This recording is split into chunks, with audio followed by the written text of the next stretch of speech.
야권 192석 대승. 탄핵 의석엔 못 미친 미완의 심판. 김호경 에디터.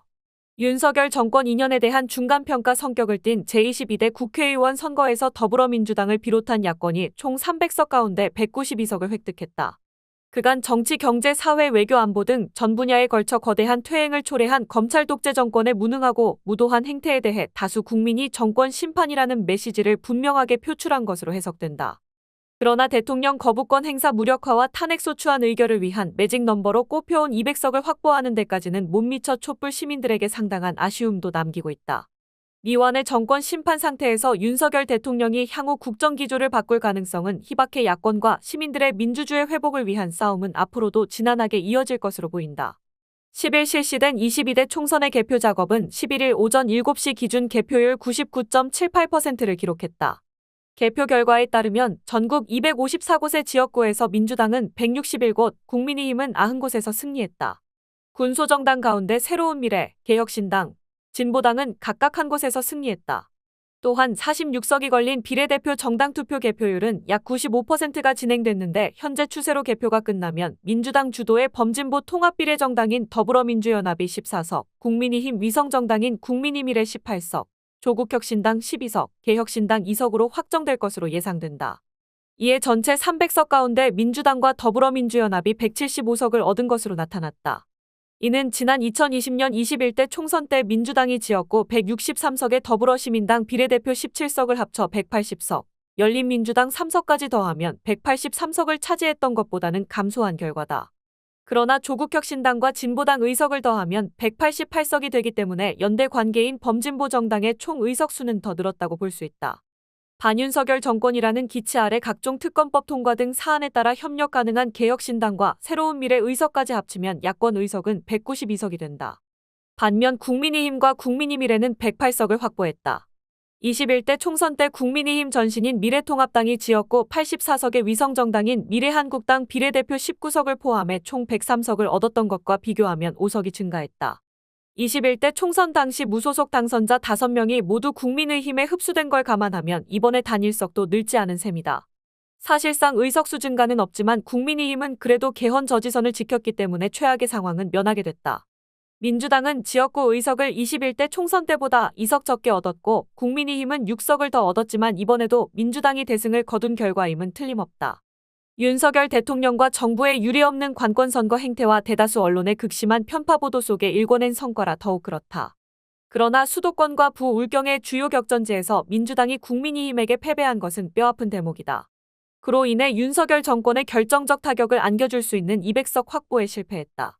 서울의 이른바 한강 벨트 가운데 대통령실이 위치한 상징적 지역구인 용산에서는 민주당 강태웅 후보가 국민의힘 권영세 후보에게 이번 총선 최대 격전지였던 동작을에서는 민주당 류사명 후보가 국민의힘 나경원 후보에게, 그리고 마포갑에서는 민주당 영입 인재인 이지은 후보가 국민의힘 영입 인재인 조정훈 후보에게 각각 고배를 마셨다. 부산 경남의 낙동강 벨트 10개 선거구에서는 민주당이 당초 기대에 못 미치는 3석을 얻는 데 그쳤다.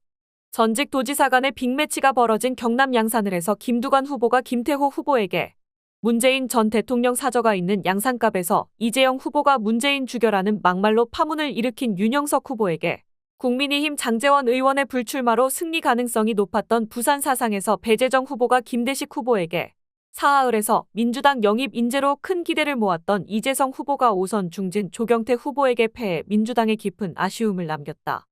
그럼에도 불구하고 민주당은 조국혁신당과 함께 제적 의원 5분의 3인 180석을 훌쩍 넘김으로써 국민의힘의 반대에도 불구하고 법률안을 신속 처리 안건으로 지정해 통과시키는 등 막강한 입법 권력을 행사할 수 있게 됐다.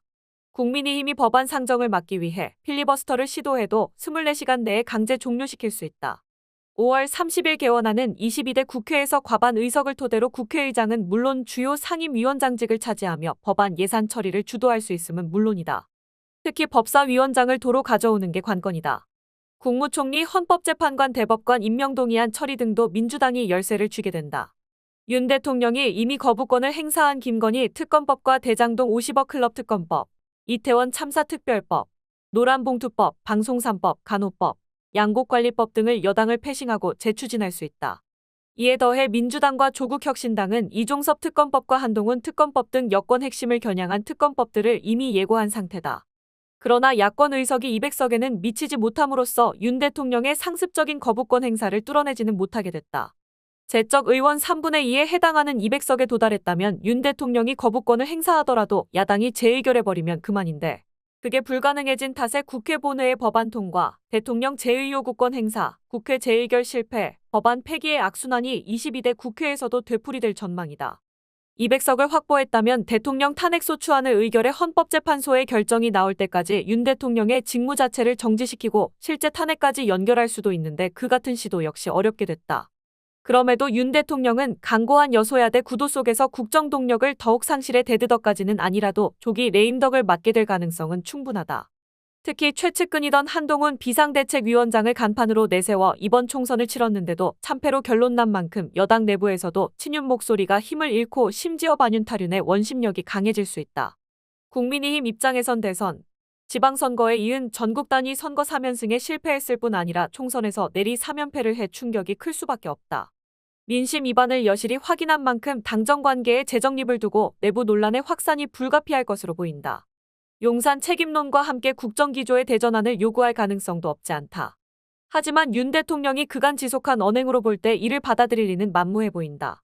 21대 국회와 비교할 때 여소야대 의회 지형에 큰 변화가 없다고 판단해 그간 해오던 관성대로 마이웨이를 고집하며 당무 개입, 야당 무시 기조를 유지할 공산이 크다.